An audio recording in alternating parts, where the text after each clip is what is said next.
बच्चों, class 10 physics chapter magnetic effect of electric current हम आज पढ़ने जा रहे हैं। आज जो टॉपिक हम लोगों को पढ़ना है वो है Maxwell right hand thumb rule.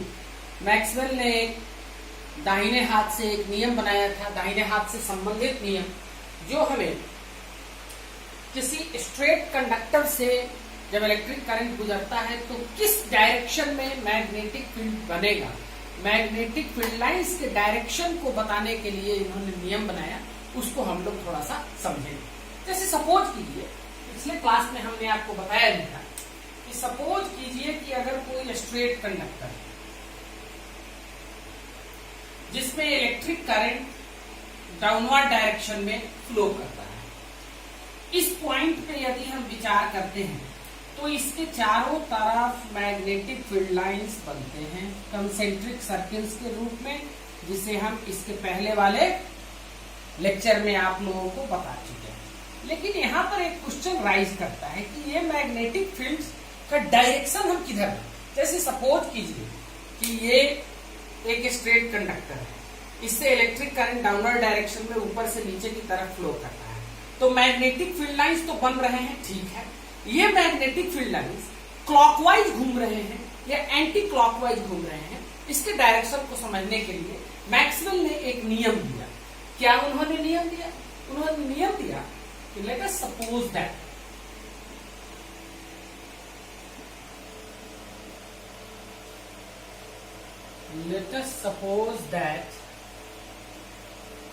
we are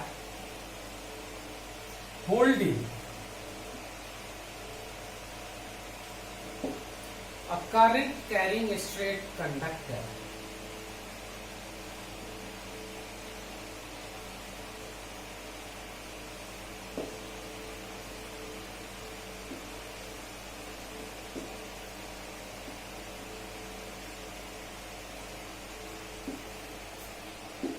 in our right hand.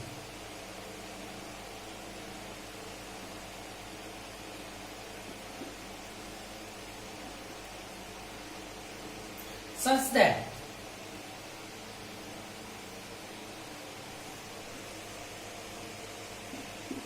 our thumb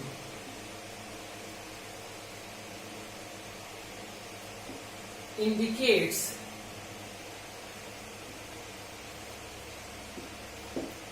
the direction of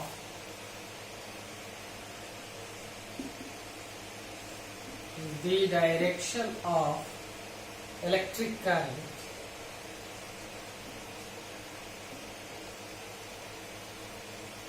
then our remaining fingers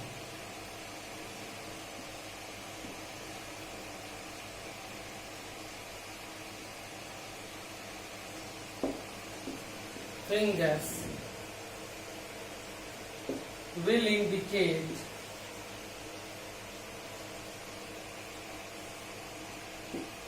the direction of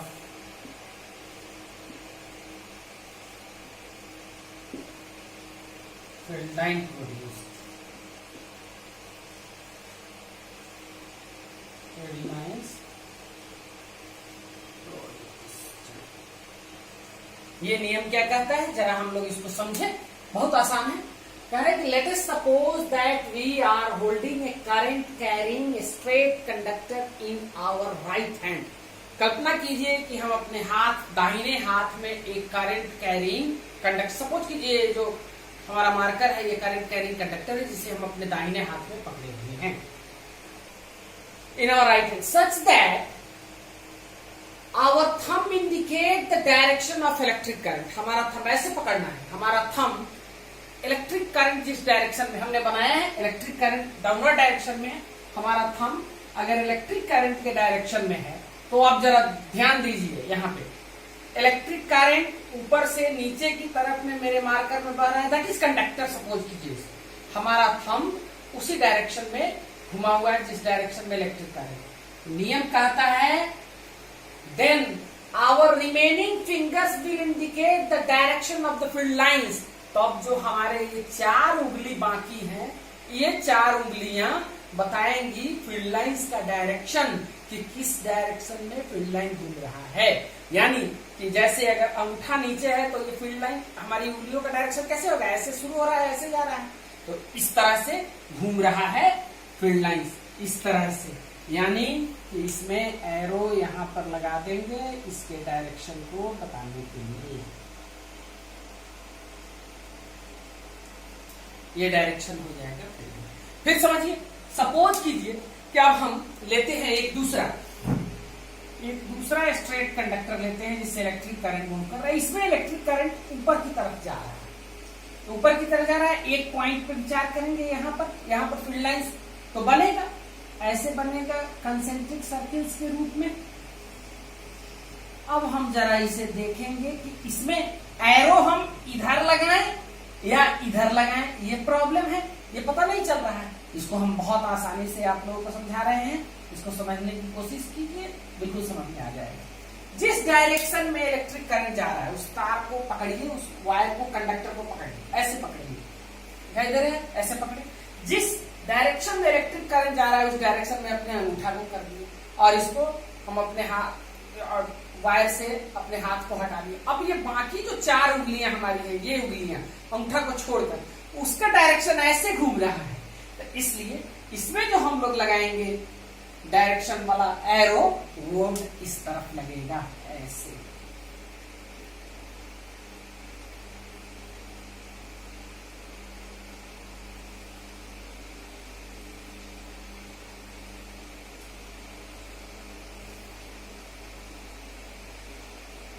इस तरह से डायरेक्शन हमको पता चल जा रहा है।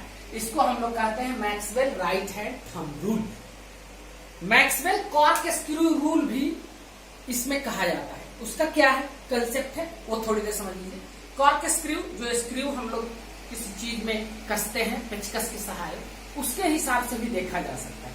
अगर आप किसी स्क्रू को कस रहे हैं पेचकस के सहारे और वो स्क्रू नीचे की तरफ जा रहा है, जिस डायरेक्शन में स्क्रू धंस रहा है, अगर वो इलेक्ट्रिक करंट का डायरेक्शन है तो जिस डायरेक्शन में स्क्रू घूम रहा है वो मैग्नेटिक फील्ड लाइंस का डायरेक्शन होता है, जिसको मैक्सवेल कॉर्कस्क्रू रूल भी इसको दूसरे नाम से हम लोग जानते हैं। उसके बारे में भी जिक्र इस बुक में किया गया है।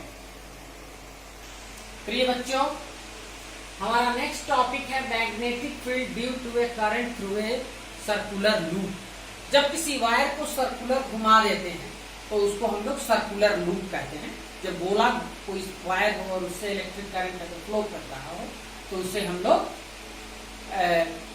सर्कुलर लूप कहते हैं। स्ट्रेट कंडक्टर में जब इलेक्ट्रिक करंट गुजरता है तो वो हम देख चुके हैं कि उसमें मैग्नेटिक फील्ड लाइन का डायरेक्शन क्या होता है, जो हम लोग Maxwell right hand thumb rule से जानते हैं। अब देखेंगे कि सर्कुलर लूप में हम उसी की मदद से, Maxwell right hand thumb rule की मदद से सर्कुलर लूप में देखेंगे कि मैग्नेटिक फील्ड का डायरेक्शन किस तरफ होता है। चलिए, हमें यहाँ पे कुछ जरूरत पड़ेगी, इसलिए ये टॉपिक और हम चैप्टर्स नेम जो लिखे हुए हैं बोर्ड पे उसको मिटाना पड़ेगा, क्योंकि यहाँ पर फिगर बनाने में हमको कुछ आवश्यकता जगह की पड़ रही है।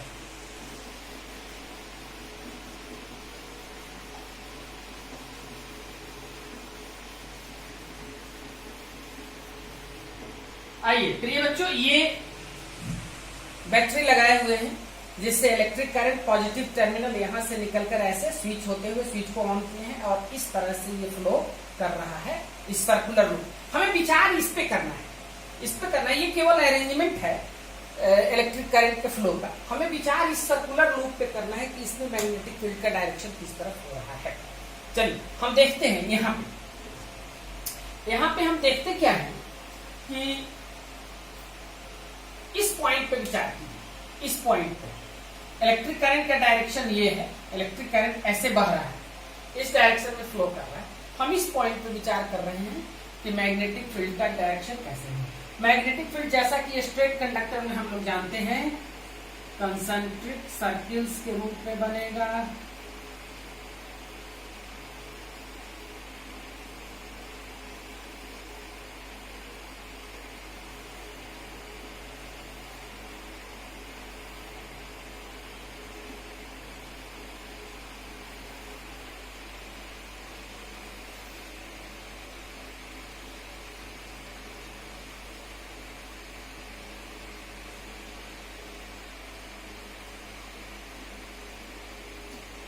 Maxwell right hand thumb rule से आप देखेंगे, इस वायर को पकड़िए, जिस डायरेक्शन में इलेक्ट्रिक करंट जा रहा है उस डायरेक्शन में जब हम अपना अंगूठा करते हैं तो हमें उसका डायरेक्शन की जानकारी हमें मिल जा रही है कि किस डायरेक्शन में जा रहा है।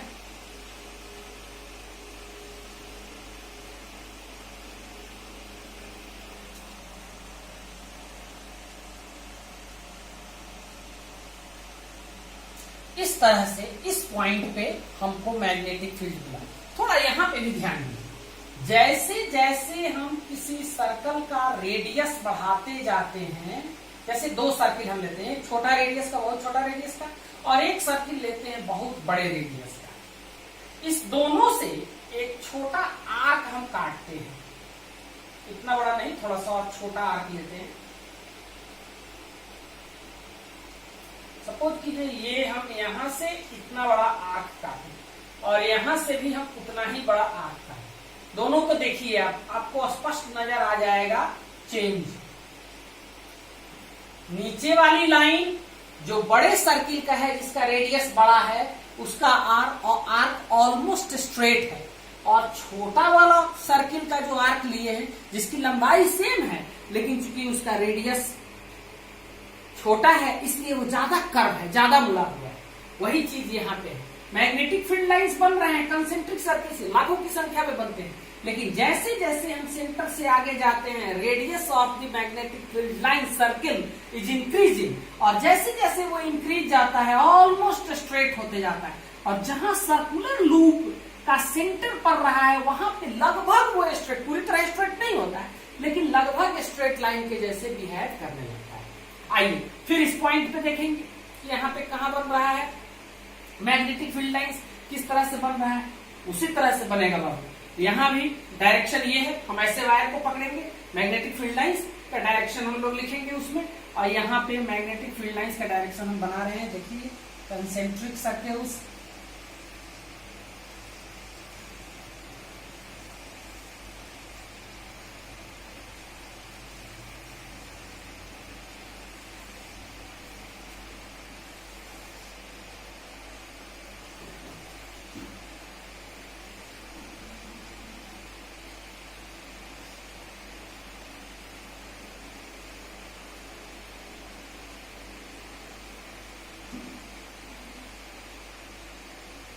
यानी कि इस पॉइंट का भी लास्ट वाला जो फील्ड लाइन है जो सेंटर से गुजर रहा है, इस लूप के सेंटर से, वो लगभग स्ट्रेट हो जा रहा है, और इस पॉइंट से जो मैग्नेटिक फील्ड लाइंस बन रहे हैं उसका भी अंतिम वाला फील्ड लाइन जो है, जो इसके सेंटर से गुजर रहा है, वो लगभग स्ट्रेट होकर इसी के सेंटर से इसी लाइन पे वो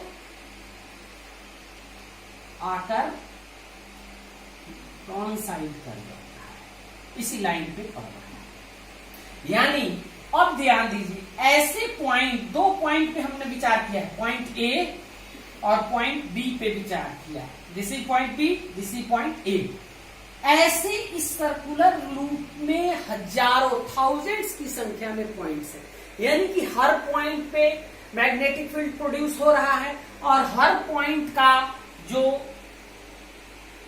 दूर वाला मैग्नेटिक फील्ड लाइन है जो इस सेंटर से पास करेगा, वो स्ट्रेट लाइन होकर कॉन्साइड कर जा रहा है इसी लाइन पे। यानी कि यह जो है वो रिजल्टेंट हमारा डिसाइसिव फील्ड लाइन बता रहा है जो सेंटर से है। ये कैसा हो रहा है, स्ट्रेट लाइन के रूप में हम लोगों को मिल रहा है। तो हम लोग प्रिय बच्चों इस कंक्लूजन पे पहुंचे कि किसी सर्कुलर लूप से जो मैग्नेटिक फील्ड बनता है वो एक स्ट्रेट लाइन बनता है जो उसके सेंटर से, सर्कुलर लूप के सेंटर से पास करता है। The field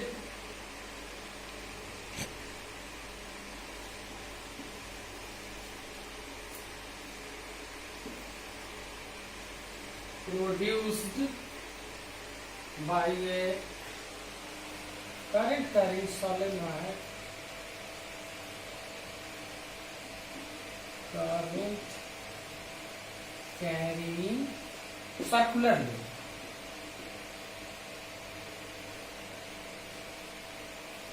circular loop is a straight line. A straight line passing through its center.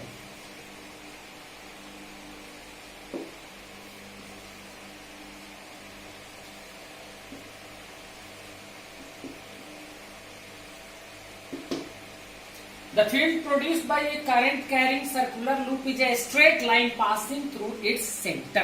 इसके सेंटर से पास करता है वो फील्ड और सर्कुलर लूप के सेंटर से पास करता है। अब एक चीज पे ध्यान देना है प्रिय बच्चों कि अभी हमने जो सर्कुलर लूप देखा वो सिंगल टर्न का था। अगर इसमें सपोज कीजिए कि n टर्न के सर्कुलर लूप हम लेते हैं जिसमें n टर्न होंगे, यानी कि सपोज कीजिए इसमें 3 टर्न्स हैं तो उसमें हमें देखना है। चलिए इसमें हम इलेक्ट्रिक करंट की सप्लाई कर दें पहले।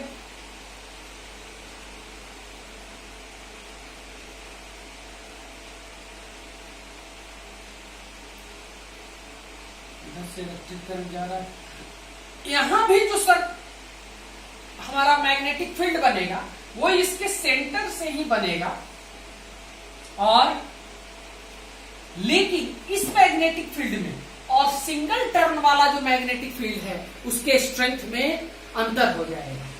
जो n टर्न, सपोज कीजिए n टर्न्स है, ये इसका जो मैग्नेटिक फील्ड बनेगा वो n टाइम्स लार्जर होगा सिंगल टर्न के मैग्नेटिक फील्ड से। यानी इफ ए सर्कुलर लूप है, इफ ए सर्कुलर लूप है n turns, then the magnetic field produced by it, then the magnetic field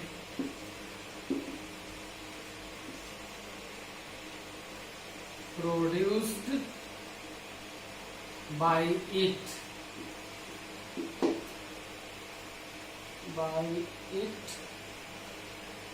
is n times stronger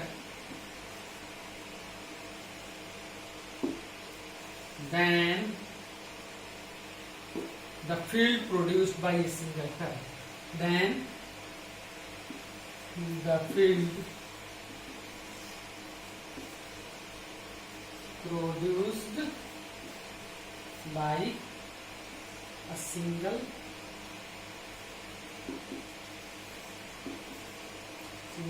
turn circular loop.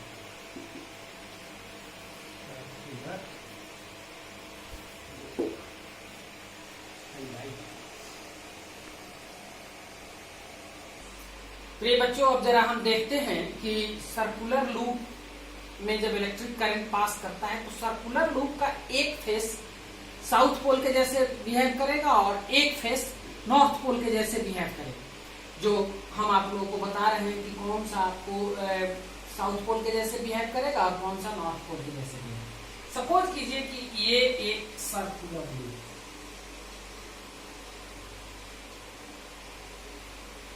इससे electric current जा रहा है, इससे वापस आ रहा है। प्लस टर्मिनल दे दीजिए, माइनस टर्मिनल दे दीजिए, इससे आपको पता नहीं चलेगा। इलेक्ट्रिक करंट ऐसे जा रहा है। इलेक्ट्रिक करंट का डायरेक्शन हम देख रहे हैं अपने सर्कुलर लूप में, इस तरह से इलेक्ट्रिक करंट का डायरेक्शन है।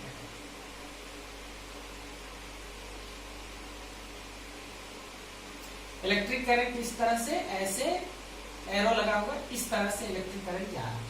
इस सर्कुलर लूप का एक फेस, सामने वाला फेस नॉर्थ पोल है या साउथ पोल है, और उसके उधर वाला फेस नॉर्थ पोल है या साउथ पोल है। इसको जानने का एक साधारण सा तरीका है। क्या तरीका है? ये जिस डायरेक्शन में एरो है उस डायरेक्शन में आपको M या S लिखना है।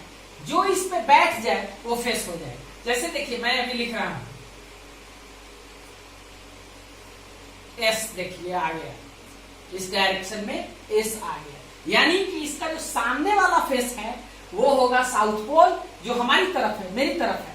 या आप देख रहे हैं तो आपकी तरफ भी है, वो साउथ पोल होगा, और उसके ऑपोजिट साइड वाला बोर्ड के पीछे वाला फेस जो होगा वो नॉर्थ पोल होगा। दूसरा भी देखिए, एक सर्कुलर लूप बनाइए।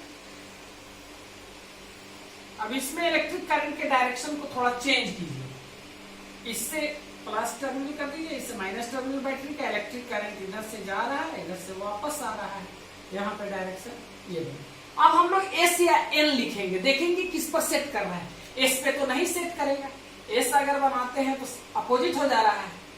एस अगर आप बनाते हैं तो एस तो उल्टे डायरेक्शन में जा रहा है, ये नहीं सेट किया, गलत हो गया। एन बनाकर देखते हैं, एन सेट कर जाएगा, एन सेट कर जाएगा। देखिए ये एन इसके डायरेक्शन में, यानी कि इस सर्कुलर लूप के जो दो फेस बने, एक सामने वाला फेस और एक पीछे वाला, तो जो सामने वाला फेस है वो हो जाएगा नॉर्थ पोल, और जो पीछे वाला फेस है वो हो जाएगा साउथ। एक और चीज ध्यान दे सकते हैं आप, अगर इससे नहीं आपको समझ में आ रहा है तो दूसरी चीज भी ध्यान दे सकते हैं। अगर ये क्लॉकवाइज डायरेक्शन में इलेक्ट्रिक करंट है, क्लॉकवाइज डायरेक्शन में इलेक्ट्रिक करंट क्लॉकवाइज डायरेक्शन, तब फील्ड होगा साउथ। इलेक्ट्रिक करंट, करंट सीधे लिखते हैं, ध्यान दीजिएगा, current in clock, clockwise direction, then south pole.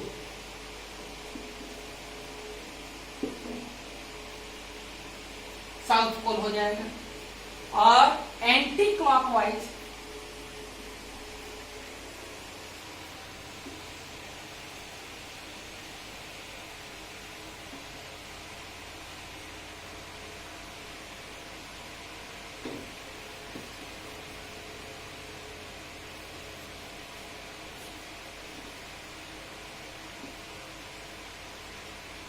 current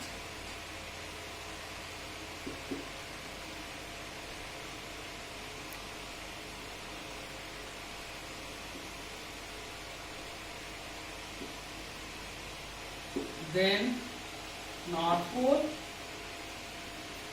फिर देखिए क्लॉकवाइज डायरेक्शन में मूव कर रहा है इलेक्ट्रिक करंट का डायरेक्शन क्लॉकवाइज है, तब ये होगा साउथ पोल।